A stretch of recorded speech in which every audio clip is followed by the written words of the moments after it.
ఇంకా బైబిల్లో మనం చూస్తే గిద్యోను అనే వ్యక్తి ఉన్నాడు. నిజానికి గిద్యోను స్థితి ఎటువంటిదంటే పిరికివాడు, భయస్థుడు, బలహీనమైన వ్యక్తి, నానుగుల చాటున దాక్కున్న వ్యక్తి అని తెలుసు. అయినా దేవుడు గిద్యోనుతోనే మాట్లాడుతున్నాడు. నువ్వు పరాక్రమం గల బలాఢ్యుడివి, ఈరోజు యుద్ధం నువ్వే చెయ్యాలి. అయ్యా మేమెలా చేయగలవు? దేవుడు నీకు తోడుగా ఉండబోతున్నాడు, నువ్వు నిర్ణయం తీసుకో అంటే ఆ 300 మంది తీసుకెళ్ళాడు.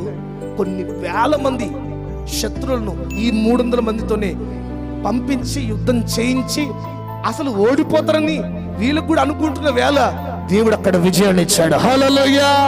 ఒకసారి మనం ఆలోచిస్తే బలహీనం దేవుడు ఎన్నుకుంటున్నాడు, తృణీకరించబడిన వారిని ప్రభు ఎన్నుకుంటున్నాడు, లోకమంతా విమర్శించిన వారిని ఎన్నుకుంటున్నాడు, లోకమంతా పనికిరారు అన్న వారిని ప్రభు ఎన్నుకుంటున్నాడు.